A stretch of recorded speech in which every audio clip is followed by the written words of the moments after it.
Hello and welcome back to my channel. Today I'm going to be going over 7 things to know before you start working for yourself or start your own business.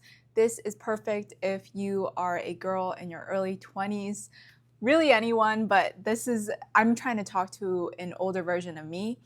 And so, or I guess a younger version of me. Older, I mean, is in the past. But I get so many people within my community asking me to give them advice on marketing and content and starting their own business who are where I used to be, right? Unfortunately, I don't have the time anymore. So I want to be making these free resources for someone who used to be like me.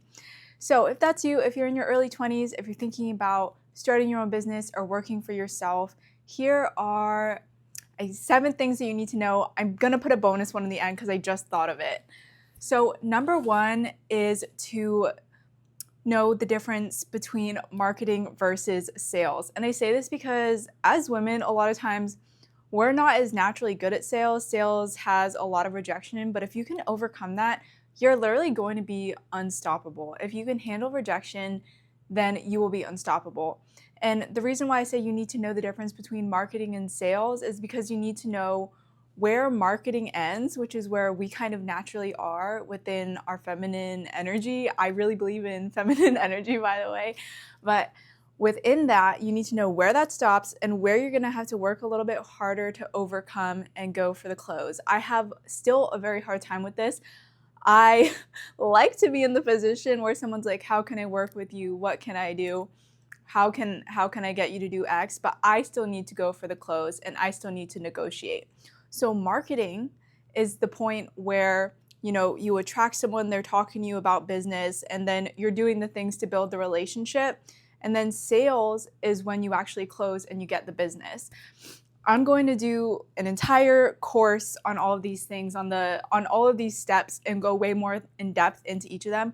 I'm also going to make it free. So if you want to know about that, definitely head over to my website. It's going to be linked in the description.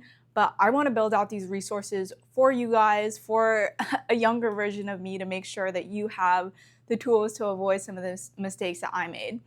But to summarize, marketing is basically attracting people in, and then sales is actually getting them to hand you the money, right? So we want to know what the difference is, because you, as an early woman in your 20s, you're probably going to have an easier time with getting people in the door, getting people to want to work with you, but you're going to have a harder time with the second half, which is getting paid what you're worth, going for the close, etc.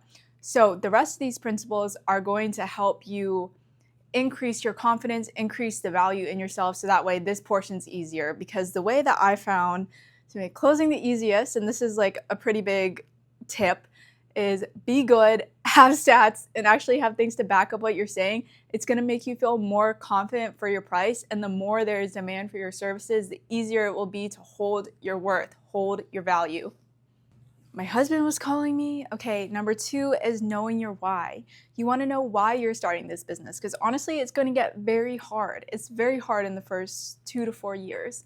And so knowing why you're doing it is obviously a little bit in trial and error.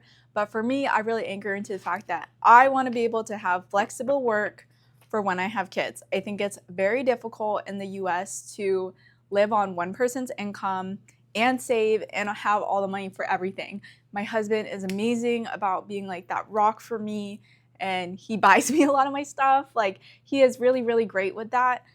And, the long-term goal is for us to be saving like all of my income, but I want to be able to work from home when I have kids, and I don't want that to impact the financial life of my family.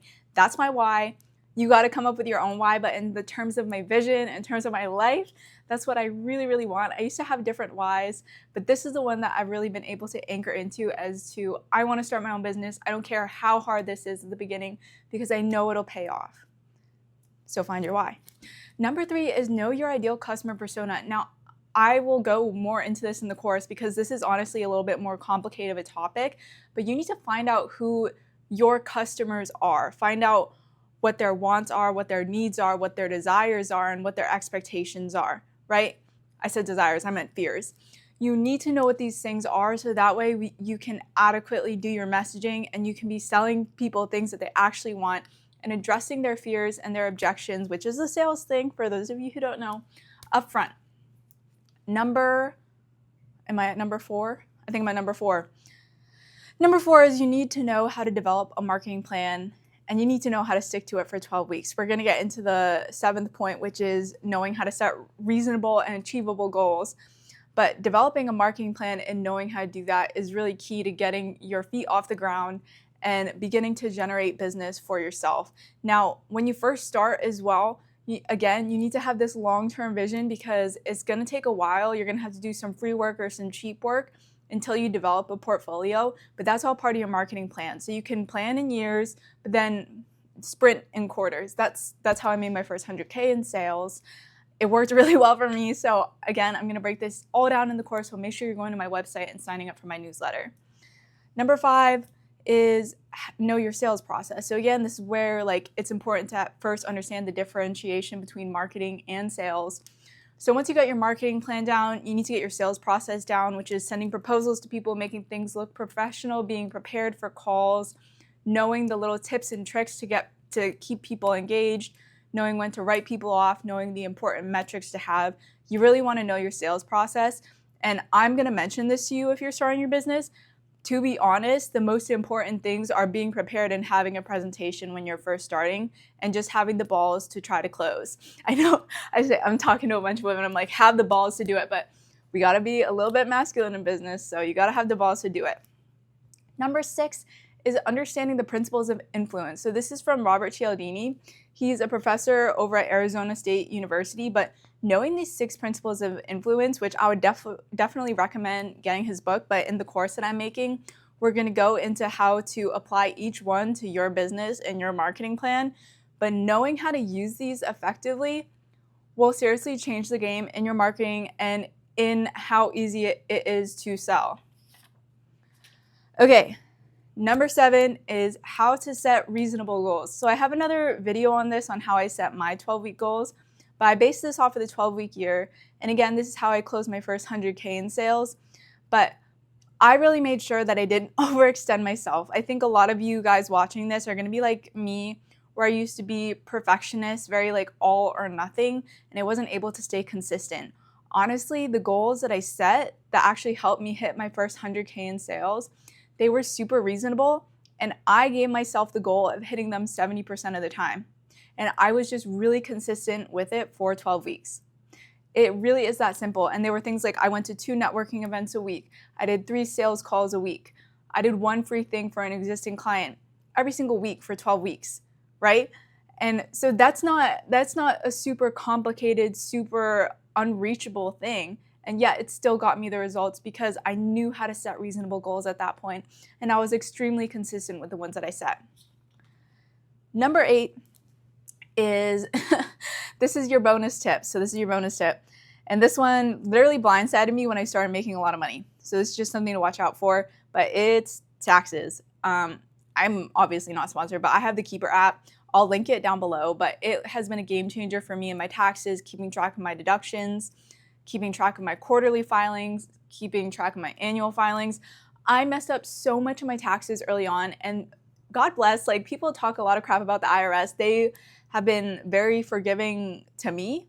I don't think they expect you to get it perfect right away, but now that I'm making a lot more money, I'm paying a lot more in taxes, and so keeping track of it's a little bit harder. But keeping track of your finances, knowing how much to pay in taxes is so important. I have another short video on how I track my finances personally. Every single paycheck, I'm really diligent with my finances because you have to be when you work for yourself. But everything that hits my bank account, I put 30% to taxes, 50% savings, and I have 50% to spend. So you have to have systems like that if you're going to work for yourself and actually make it a sustainable life choice for you.